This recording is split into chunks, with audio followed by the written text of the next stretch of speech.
You can tell I'm tech savvy. Okay, you're gonna get this about the third, fourth slide in. I'm not going back. Okay, so the scenario was, I accused my neighbor across the street taking my saw. What recourse do I have at this point? Nothing. Not really. You can't prove that he did it. How are you gonna prove it's your saw? Now let's look at it from a different angle. On that saw that you bought, hidden underneath, you wrote your name and the date you bought it. Interesting, right? So you tell the officer, I wrote my name on that saw. And I know that's my saw. It had a dent right on the handle. That has a dent. So I've done a little bit more to identify my property. Now the officer goes, knocks on the neighbor's door. Can the neighbor tell him to take a hike? Remember, reasonable suspicion, probable cause. That level of certainty. What kind of certainty do we have now that we can question this neighbor? Not probable, but we do have reasonable. And it can be resolved simple enough. Let me just see the saw. See the saw. Okay. I want to see your saw. The neighbor tells him to take a flying hike. Now what are we going to do? He's going to get ugly. There's other measures. Now we can actually provide and get a subpoena. We can do some things, have him produce the saw. And as an officer, you should use that kind of information. You can show me now, or you can show me down at the station. But one way or another, I am going to verify that that saw is your property or your neighbor's. How do you want to handle this? He says, fine. Shows him the saw. Right where the neighbor identified it, having his name and the date he bought it. It's been erased, scratched off. Big old scratch mark. You're the officer, what are you gonna do? Do you have a case? Yes. Yes, most likely. And what about the notch on the handle? The dent. Yeah, it's right there, it's right on the handle. So you got a little bit more to go on. Now you have a person that's reported missing property. You have a suspect in possession of that person's property. We have the corpus delicti. Doesn't mean we're going to find anybody guilty. We probably don't even want to. We're talking about a saw. I'd take it and tell that one neighbor, keep your hands out of your neighbor's personal property and return the saw.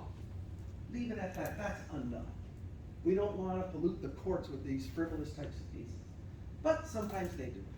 Okay, so you get the idea of the property being in control of another when it belongs to you, but you got to prove it. Corpus delicti must generally be established beyond a reasonable doubt. The identity of the perp is not an element of corpus delicti or the offense. The identity. We don't care about who did it. We're concerned with it was done.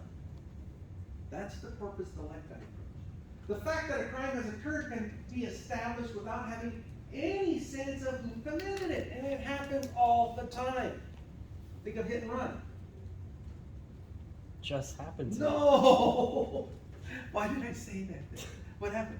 I just like parked it at the Panera Bread parking lot across the way, and there was a security camera covering like the one angle I was parked in, and I got the like front bit like scraped up. Wait. Wow. No idea who did it? Nope. So a crime was committed. We have no sense of who did it. Hit and runs happens all the time. God, years and years and years ago, somebody broke into my car and took just knickknacks, things that I just left out.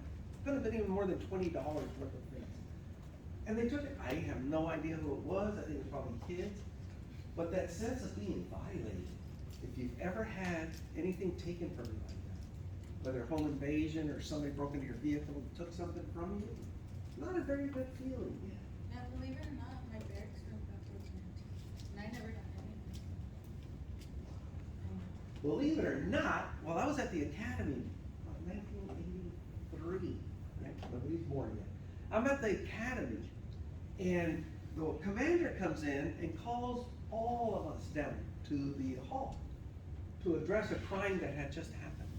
Somebody broke into the vending machines. Yeah, into the vending machines and was stealing candy and chips. How stupid do you have to be? They found out who was responsible and walked them off grounds. And that goes in their personal file. They will never be an officer in their life over a bag of chips. How stupid is that? They used to do surprise searches. One of the guys that was in my dorm, when they were searching, named Richards, almost in tears. Right? Because they ask you to leave, they search, and I'm looking at him, dude's in tears. He slept right across from me. Well, what's up? I had a joint in my water. How stupid. This is 1983. That's something to take very seriously. He was married to his wife. Her father was a captain at the Soledad prison. And he had to go home and face that humility. Yeah, they walked his ass off. And he's never got a job. It's those stupid little things that, oh, nobody will ever know. Think about this one. Okay? If you know that it's wrong, that's all it takes. Don't do it. It's not worth it, I promise you. Okay, back on task. Corpus delicti. Confessions present especially thorny area when the corpus delicti of a crime cannot be independently established. That bullet, the TVs and movies do a good job. People come in confessing to crimes all the time that they didn't do. And that's why during the investigation, certain pieces of the investigation are kept secret. So if they get somebody to walk in, they'll ask them, and they can't identify that one secret component or a couple. They know it's a frivolous, they're just looking for attention. It was me, I'm the mass murderer. Okay, so how many people did you kill? I lost track. No, it doesn't work that way. Corpus delicti holds that a criminal conviction cannot be based solely on the confession or admission of the accused. Expert opinion, I don't even know how many years now, working in law enforcement. Get a confession, couldn't care less. I'd use it to investigate the crime, but I'm not going to rely on it. And most of the time that confession is a bunch of baloney. Every once in a while you'll get a good one, but it's not going to hold up in court. So you still have to do your investigative work. If a person confesses to murder, but the victim's remains cannot be found, it can pose a problem of demonstrating the corpus delicti. So the question, can a person be found guilty of murder with a body never being produced? Ever? Joe says, yeah. Anybody disagree? No way! You got it said up there a minute ago. You've got to have the evidence. You've got to have the proof. There's always exceptions to those rules. And Joe's right. This is one of them. Lacey Peterson, Scott Peterson trial. He was already accused and charged before they even found her body. Terrible, terrible circumstance happened there. But it does happen. We don't like it to happen because it's much better to have a body so you can show all the pictures to the court and look at what this guy did. This bad guy. What about that case that's going on in San Diego about the missing Maya lady? They still haven't found her, but the husband's been tried. Sure he has. He probably knows exactly where you put her. Don't know the outcome.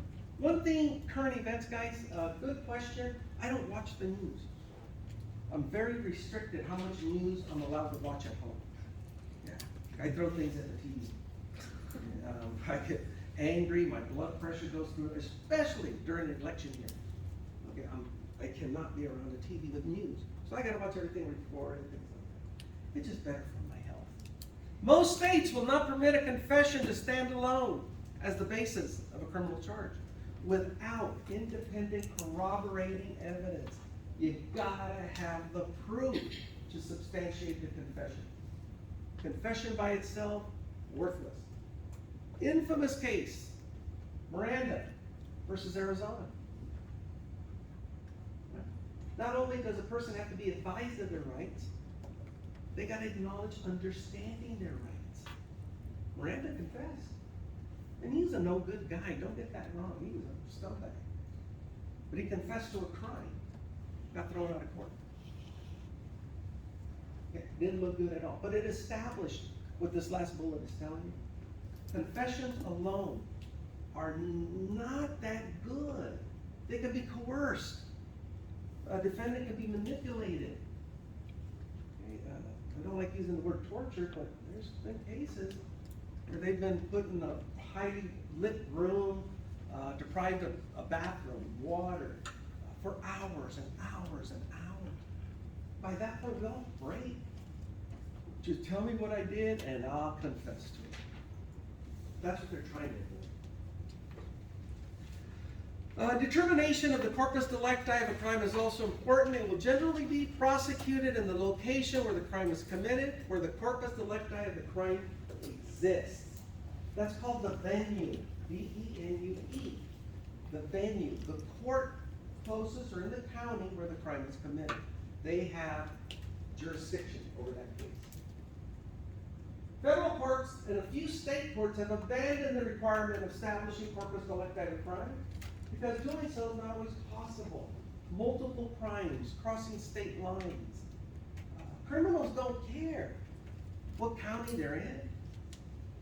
Narcotics, trafficking, often crosses county lines, state lines, and even international borders. So who's going to have jurisdiction? That's a debatable issue.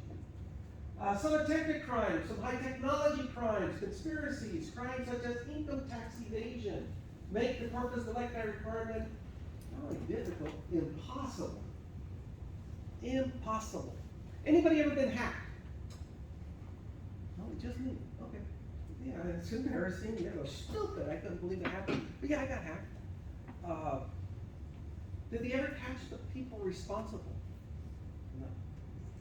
How about if they did? They traced it. They never do, but they traced it. And these people are sitting in Frankfurt, Germany. How are we going to prosecute them? Who has jurisdiction? I don't know. U.S. can. It's hard to prosecute international crimes. It's very difficult. Yeah, very difficult. And that's why it happens. Can't think of the name. I like to read a lot of different types of books. And this one book, it was based on fiction, but they crossed into reality. Where it was a business in a building, about 3 or 4 floors. Those big computers, I don't know what they call them when they take up a whole room. Right? You guys get the picture? They have offices with these, and they were hackers. They employed hackers just to hack European and American people. Their biggest client, China. China's getting most of the bills. Loosely based, right, on reality. I'll have to call it fiction, but hell no, I do believe stuff like that's going on. The hackers are very sophisticated. As soon as you come up with a way to block them, they come up with a way around it. Cat and mouse. So take whatever precautions you can to protect yourselves, your identities, and so on. Okay, additional principles of criminality. Causation, resulting harm, the principle of legality, and necessary attendant circumstances. And we're going to talk about every one of these bullets. So some scholars argue that there are 4 additional principles necessary to describe the essence of the legal concept of a crime besides actus rea, mens rea, and concurrence. This is over and above those 3 elements. Causation, relationship between the mens rea, the act, and the resulting harm. And we're going to get into what's, I like the terms, the but-for rule. The but-for rule, okay? And it falls in line with causation. Some states require that the offender cause a particular result before criminal liability can be incurred. Not California, but some states, that a particular result, usually it's the intended result. What if it falls short, even slightly, from the intended result? I intended to kill this person, but yet I just ended up crippling them for life. But they lived. Okay, my intent was murder, but because of my actions, I only crippled this individual. Still a crime, but not the crime of murder. There are differences between causation in fact and proximate cause. Now we're splitting hairs. Okay, so if you're thinking, I don't understand this, that's fine. There's a little clip here I'm going to show you. and we're gonna discuss it, and hopefully you'll have some understanding. Okay, there are differences between causation in fact and proximate cause. If there is an actual link between the actor's conduct and the resulting harm, causation in fact exists. I intended this harm, I caused the harm, and the result was the harm that was intended. I'm not gonna even try to say that word. Sign something used to determine factual causality, also referred to as the but-for rule, because it means that some injury would not have happened but for the conduct of the accused.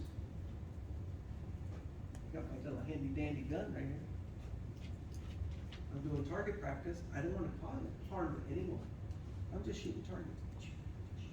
Ricochets are terrible. You never know where they're going to go. I fired, bing, and this thing's sticking off. 2 blocks down, I hit that 2-year-old in the swimming pool.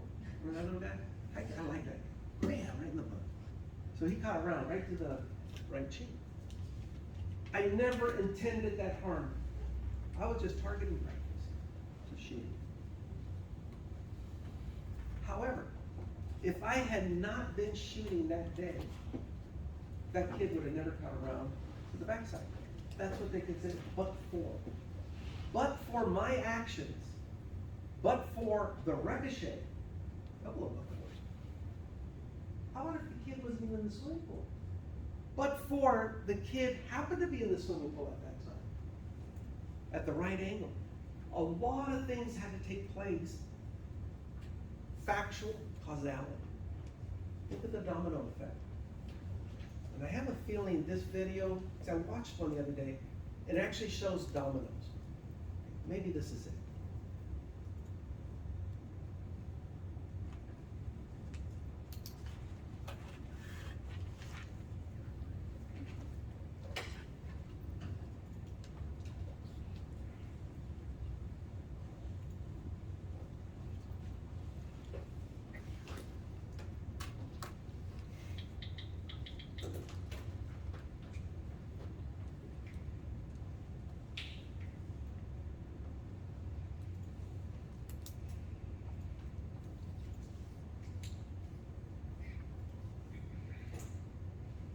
Proximate cause in negligence cases. And to understand proximate cause, we're going to look at it together with actual cause and see how actual and proximate cause together are necessary for causation. As in, what would this pedestrian have to show that the cyclist was the actual and proximate cause of any injury he received as a result of this accident? So we'll say Pete is crossing the street along the crosswalk with a walk sign, and suddenly Dudley comes by riding too fast on his bicycle, and now Peter is injured. If Pete wants to win a lawsuit against Dudley, he'll have to prove, among other things, that Dudley caused his injuries. And to prove causation, he'll need to prove first actual cause. And courts will usually ask, but for defendant's wrongful action, would there have been an injury? So we'll ask, but for Dudley's carelessness, would Pete have been injured? And to answer this question, we can create a timeline. First, Pete crossed the street with a walk sign. Defendant cycled too fast and did not stop at the crosswalk.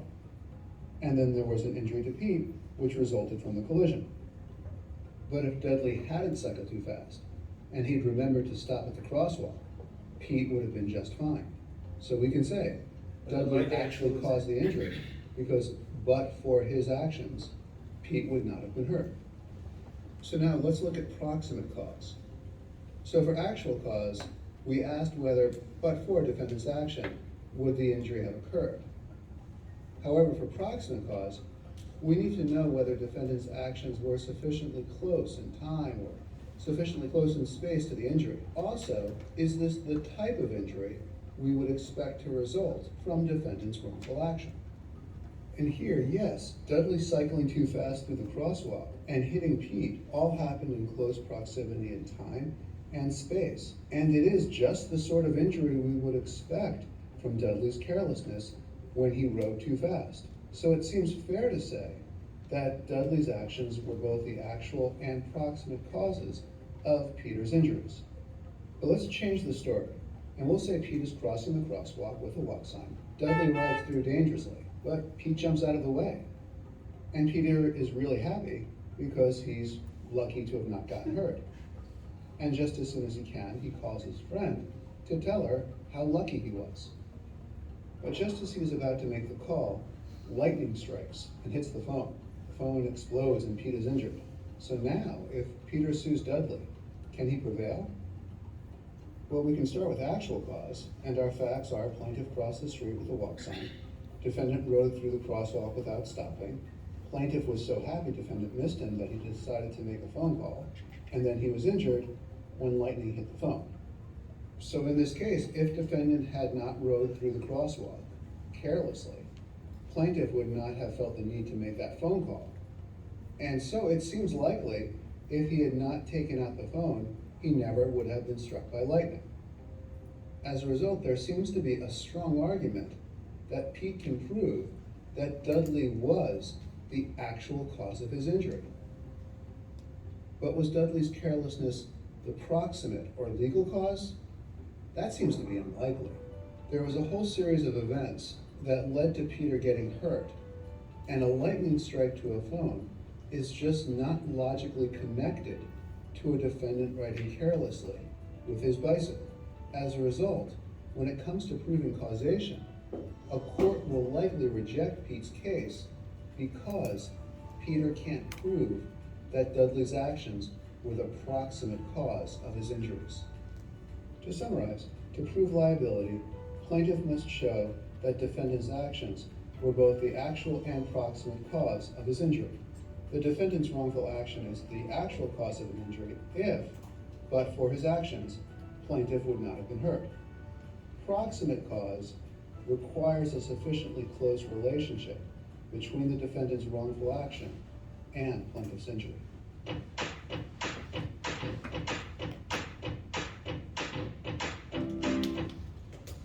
Okay, that help a little bit?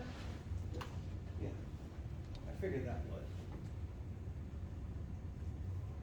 Okay, so additional principles. Proximate cause holds individuals criminally liable for causing harm when it can be shown that the harm caused was reasonably foreseeable from their conduct. Driving that bike too fast, not stopping at a crosswalk. The U.S. Supreme Court observed that proximate cause requires some direct relation between the injury asserted and the injurious conduct alleged. And there's your criminal case, court case, where that ruling took place. Proximate cause has to be a direct relationship. Resulting harm. The video did a good job of talking about these things. The need for some identifiable harm as an actual or potential consequence of culpable activity is often cited as a general feature of the crime. There had to be an identifiable harm. If an action held no potential to cause harm, it would make little sense to pass a law prohibiting it. It doesn't make sense at all. Why do we have a law against chewing gum and walking at the same time? We don't. Most people can walk, chew gum, and even talk or text at the same time. You could do that. But what if, while you're doing this, you're not paying attention, and you walk into some freshly poured concrete? The contractor spent thousands of dollars pouring this concrete, hours of labor, and you just ruined it. Can they take action against you? Yes. Absolutely. Was your intent to cause harm that morning? No. Probably not, no. You just weren't paying attention. Now remember this reasonable, fictitious person up here. The eye that sees everything and understands. Had that person not been so distracted, they probably would have stopped and walked around the freshly poured cement. Okay. So the injury or the result was directly related to this person's actions.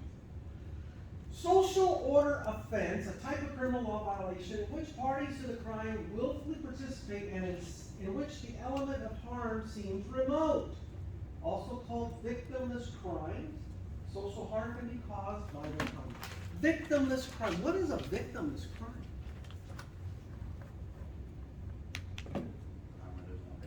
Such as? Speeding? Good try, good try, yeah. I guess burglary. Pirating movies. Pirating movies. They make enough money, even though they're copyrighted. Who cares? How about gambling? Remember we talked about gambling, those commercials? Anybody seen the commercial where it says, if you have a gambling problem, are you seeing that yet? No? Yeah? No? Not Okay. football season is coming Yeah, keep an eye out for that one. They're promoting the gambling. Go ahead and get your bet, especially now football kicking off. But right at the bottom, there's a disclosure. If you have a gambling problem, yes, I do. Victimless crimes, gambling, who are we really hurting? A lot of these types of crimes are also a crime against morality. They've been called that. Prostitution. Think about it. Prostitution. Who am I hurting? It's my body. And I can get, maybe $5. If you're lucky if I get $5. But let's just say that somebody's willing to pay $5, right? For all it is. And I'm willing, okay? That party's willing, we're consenting adults. Why is it a crime? Because the government doesn't get their money. Probably, yeah. They're not taxed. They don't get that money, they want their cut. Nevada, Nevada, they have prostitutes. One county. I wanna say it's Clark County, yeah. Yeah, I was just in Las Vegas. It is right up north, yeah. Clark County. One, heavily regulated, they got medical people there on site, they do their inspections, they get taxed. They're good neighbors from what I hear. Yeah. So beyond the taxation thing, I feel like, has there been efforts before to try and get rid of that on the grounds that morality is often Absolutely. derived from religion and that could be a violation Yep. of church and state? So that's usually the argument. Not so much the tax thing does come up, but morality. Okay, morality, it's just, is this something you want your children exposed to? We have politicians love it. Remember we talked about politics? My blood pressure gets to boiling. No. But yeah, morality, okay, those are crimes against morality, victimless crimes, prostitute, gambling, who's really being hurt? If you support these types of behavior, you're gonna say nobody. They're consenting adults, they can do what they want, blah, blah, blah. But if you're on the other side of the coin, you're gonna argue the morality issue. It's just wrong. A woman or a man should never be able to profit from, but don't athletes profit from their talents? What's one, LeBron, taking his talents somewhere? Why can't I take my talents to make some money? Okay, it's just not right. Same thing with gambling. Gambling does even destroy people, their families, when it gets out of control. And usually, guys, specifically with the gambling, there's alcohol abuse or drug abuse. They seem to always go hand in hand. But well, you just don't. If that's what you want to do, good luck. Do what makes you happy. Life's too short. But as a government, as a community, we frown on it. And we push our law enforcement to produce results.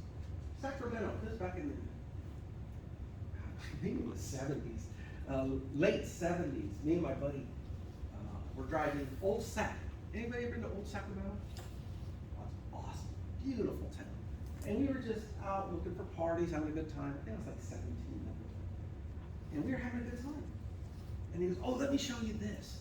And he turns the corner, and oh my God, there was ladies with skirts like this. It was, I never seen anything like it. I grew up in a little town, right? So he turned that corner, my eyes came out of my head. And I got nervous. And I knew we didn't belong here. We gotta go. I don't wanna be here, I don't want anything to do with this. But that's where the prostitutes come in. That was their area.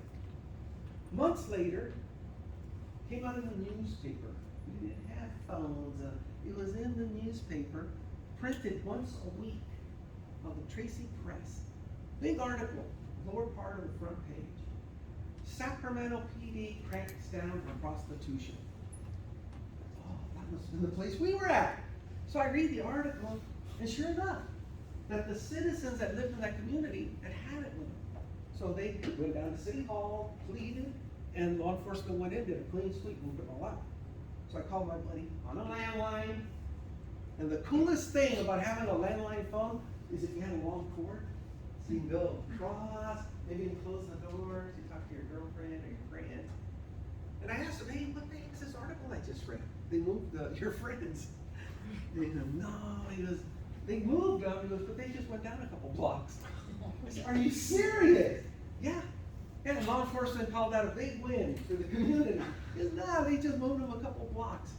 So anyway, victimless crimes, prostitution. The community didn't see it as a victimless crime. Their property values went straight down. They tried to sell a house where you got prostitutes hanging out in the front yard. Not gonna sell very well. Okay, so there usually is a victim. It's just they're not in the limelight, such as gambling. Instead of coming home with a paycheck to support the family, they go straight to the racetrack or to a casino.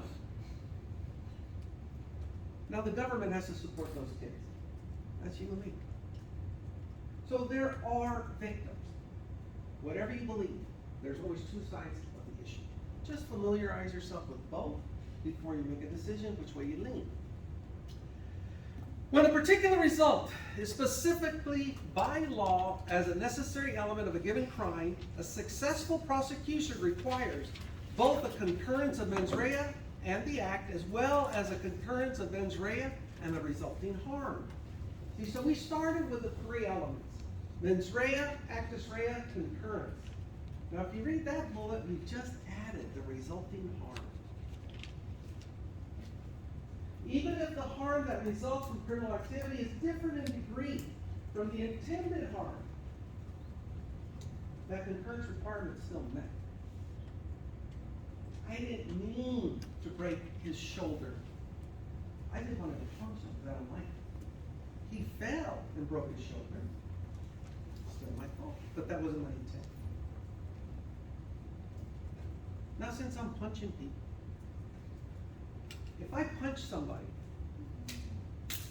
what crime have I committed? So, Battery so or assault? depends on intent. Depends on the intent. I hear somebody saying assault. I want to get this clarified for you because there's so much confusion, especially on TV. Charge them for battery and assault.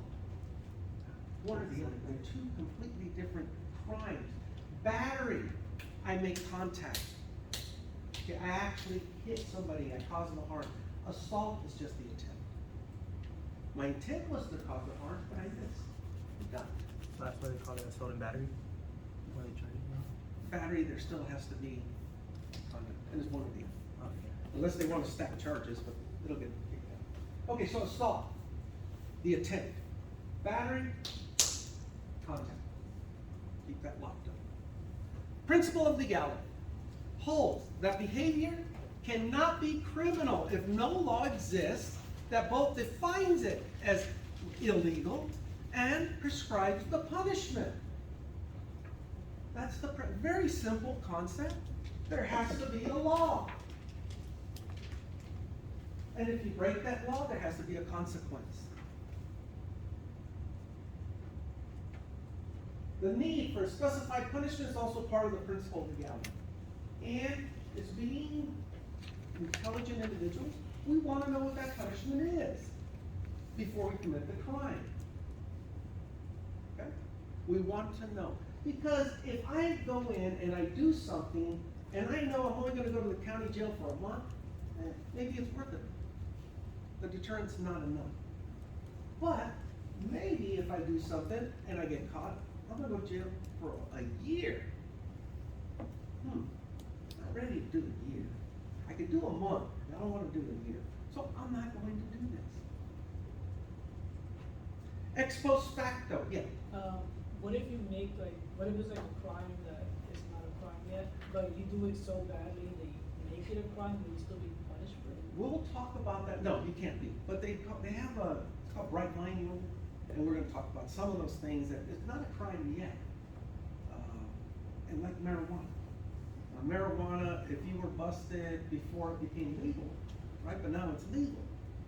So should they all drop those charges? No, because at the time it was illegal. But ex post facto is after the fact. If you did something that at the time was not illegal, but then it is illegal down the road, can they come back and still charge you with that crime? No.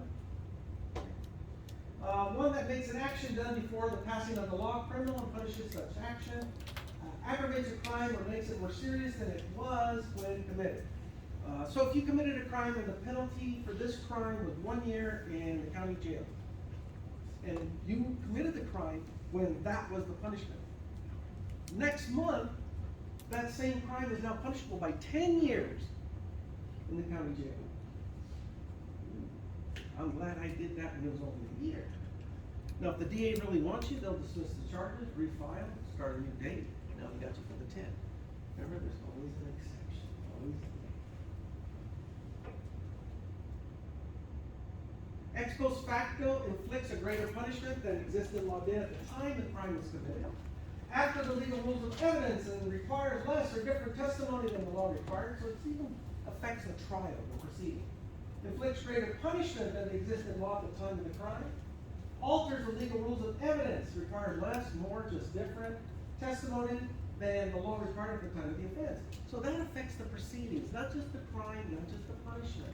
Ex post facto can affect any part of a criminal act. And there's a case law. Principle of legality. There is a law. There is a punishment.